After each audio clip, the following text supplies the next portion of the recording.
Et j'espérais qu'Arsenal prenne une première petite revanche sur Manchester City dans ce Community Shield et en début de saison.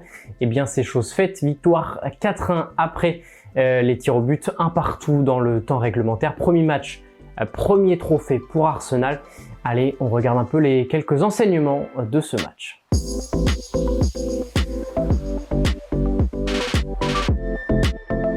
Une victoire d'Arsenal au bout du suspense, avec un scénario où en première mi-temps on a senti Arsenal prendre un peu le dessus sur Manchester City, avec notamment deux grosses occasions de Kai Havertz, et puis en deuxième période on a senti Manchester City prendre un peu plus le dessus. Un match un peu à deux visages, dans un match très serré où deux équipes étaient tactiquement très en place, même si on a senti je pense Manchester City un peu plus faible, un peu plus fragile physiquement par rapport à Arsenal.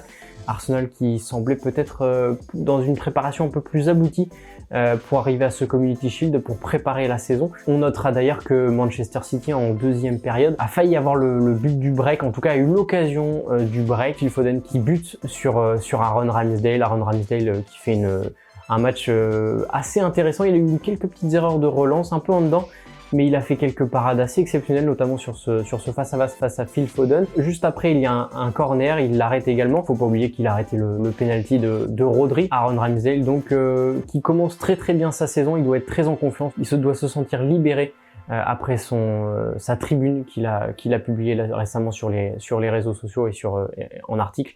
Aaron Ramsdale qui se sent sûrement libéré maintenant d'un poids, qui a la compétition qui a de la compétition également qui arrive. Donc voilà, un bon début de saison et Aaron Ramsdale encore une fois décisif dans les matchs importants.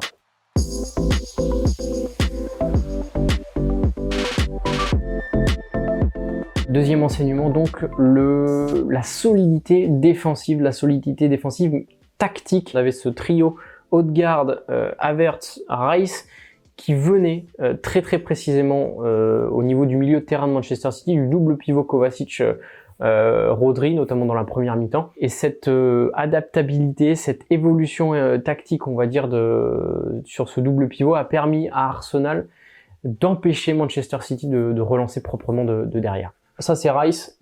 On avait souvent Rice qui venait comme ça, ici, au niveau des deux pivots de Manchester City, avec un Thomas Partey qui restait un peu derrière.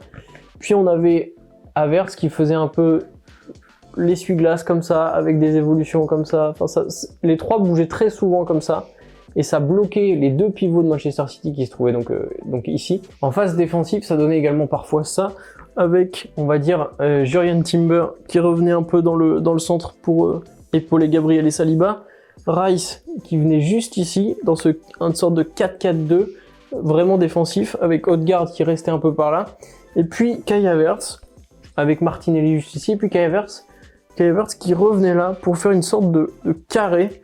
Voilà, on voit une sorte de 5 joueurs comme ça, très compact sur le côté, pour empêcher une progression sur le côté, puisque on sait que Manchester City aime bien décaler pour faire des centres en retrait. Donc là, il n'y avait pas d'espace sur ce côté, et on voyait Kai Havertz, si le ballon revenait, l'organisation se remettait en place, et on était reparti pour un tour. Enfin bref, vous voyez, on était reparti pour un tour. Puis ensuite, on avait une sorte d'adaptabilité entre Rice et Partey pour faire ce petit coulissement, et ça a permis d'éviter que Manchester City ne prenne trop l'espace au milieu de terrain. Et on voyait par exemple en phase défensive haute, donc on avait ce petit triangle et Saka et Martinelli quand même assez bas pour bloquer Walker et Akanji. Par contre, quand Manchester City était en phase offensive haute, donc nous en phase défensive basse, on voyait vraiment ces deux lignes, ce 4-4-2 avec Havertz et Odegaard, les deux pointes hautes. Donc on voyait vraiment cette organisation défensive qui était assez intéressante et qui a beaucoup gêné Manchester City. D'ailleurs, le seul but qu'on prend, c'est sur une erreur défensive de Thomas Partey qui n'a pas forcément trop respecté cette organisation défensive et qui est sorti beaucoup trop haut, qui s'est fait avoir par le dribble magnifique de Phil Foden. Manchester City en a profité, mais voilà, c'est sur une des seules erreurs défensives d'Arsenal, avec un Thomas Partey qui s'est avancé beaucoup trop haut, que Manchester City a pu marquer. Mais sinon, sur le reste du match, l'organisation défensive d'Arsenal était quasiment parfaite. Pour finir sur ce point, on sent vraiment qu'Arteta, avec le recrutement notamment de Timber, de Rice et de Havertz, il a recruté des profils qui étaient intelligents tactiquement, mais on sent voilà qu'Arteta veut créer une sorte de caméléon tactique, j'ai envie de dire, entre tous ses joueurs, entre toute son équipe. On sent qu'il y a une sorte de vraie connaissance du rôle de chacun. Si je peux me permettre une sorte de métaphore un peu imagée, on sent qu'il y a un terrain, Arteta c'est un peu le marionnettiste qui tire ses ficelles. Tous ses joueurs savent exactement ce qu'Arteta leur demande à chaque moment en fait. Avec les additions Timber, Rice et Havertz, on sent une évolution tactique, une intelligence tactique encore supérieure à l'année dernière, et ça risque d'être très intéressant à suivre cette saison.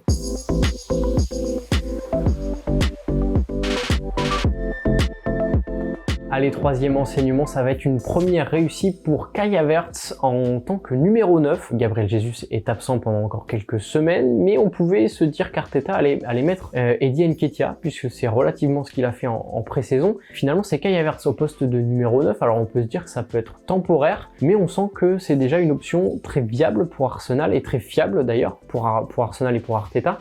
Kai Havertz, très intéressant sur ce match, on sent qu'il est ultra intelligent tactiquement, il sait où se placer, il sait quand faire le pressing, il sait quand décrocher, faire des appels intelligents pour avoir le relais. Mais ce qui est aussi intéressant, c'est qu'il a été souvent trouvé sur des longs ballons depuis la défense, où il s'est un peu ancré en tant que point d'appui pour faire un relais, garder le ballon proprement. Là, il l'a très bien fait, il a très bien combiné, notamment défensivement sur la tactique, je l'ai dit, avec Odegaard et Rice. Il a tout le temps été au pressing quand il fallait, où il fallait. Il s'est créé 2 grosses occasions, il a été un peu maladroit sur la deuxième notamment, mais sur la première, il tire en pivot un peu du bout du pied, c'est pas de sa faute. Sur la deuxième, il est sur son pied droit, sur une balle en retrait de Bukayo Saka, il peut faire mieux, je pense qu'il peut la mettre au fond. Je sais pas si ça va être gardé sur le long terme, mais en tout cas, c'est une option fiable et viable pour Arteta dans cette optique de caméléon tactique où chacun peut un peu jouer à tous les postes, puisqu'on a vu qu'Havertz d'ailleurs est redescendu aux côtés de Thomas Partey à la fin de match quand Rice est sorti.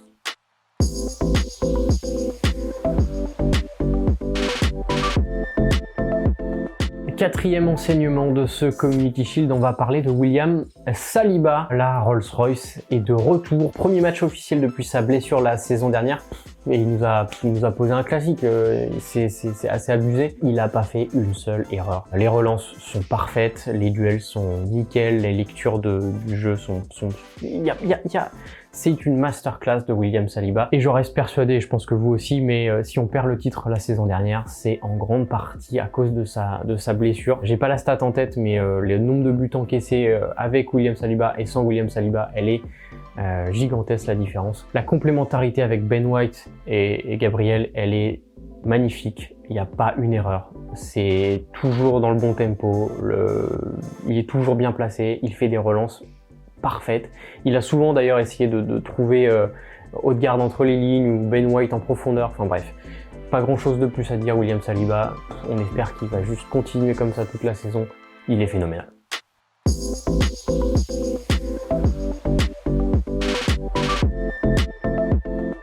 Je voulais m'intéresser à Declan Rice sur cet enseignement. On l'a vu notamment, du coup je l'ai dit, se mettre dans ce triangle avec Havertz et Odegaard, s'implanter en laissant Thomas Partey un peu plus bas. On l'a vu déjà sur plusieurs phases où il se parlait beaucoup avec Thomas Partey pour ajuster. Et on l'a vu beaucoup du coup sur ce côté gauche, donc dans ce triangle avec Havertz et Odegaard, et beaucoup redescendre, beaucoup quadriller, c'est tout simplement le mot que je cherchais, quadriller défensivement et couvrir beaucoup, notamment les montées aussi de Jurriën Timber. Et le duo Partey-Rice, Arteta l'avait dit, il l'a mis en place, Partey et Rice peuvent jouer ensemble et on l'a vu, ça marche très bien, les deux sont très complémentaires, en tout cas Rice est capable de faire ce que Partey fait, Partey pas forcément capable de faire ce que Rice fait, mais Rice est capable d'avoir ce rôle hybride un peu plus offensif, capable d'apporter et de couvrir sur ce côté un peu gauche avec Martinelli, Timber et Havertz. Un Rice assez impressionnant et monstrueux physiquement dans son abattage. Il a notamment fait un retour cinglant d'une course d'à peu près 20-30 mètres je pense, je sais plus quand c'était, mais c'était phénoménal de puissance et d'autorité. On sent également un Declan Rice capable de laisser son défenseur central à la relance. On l'a vu notamment une ou deux fois revenir très très bas, quasiment dans un rôle de défenseur central, pour laisser notamment William Saliba un peu plus haut, William Saliba lui permettre de faire sa relance, et ensuite revenir dans le milieu de terrain.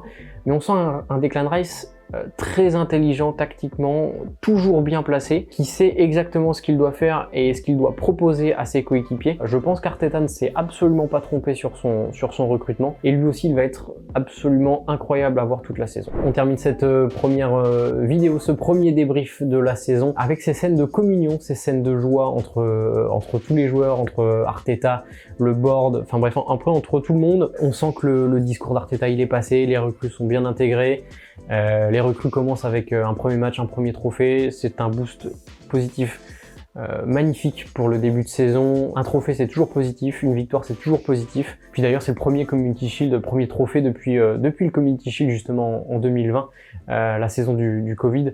On repart cette saison sur de bonnes bases, on va voir ce que ça va donner, mais c'est peut-être le début d'une saison historique.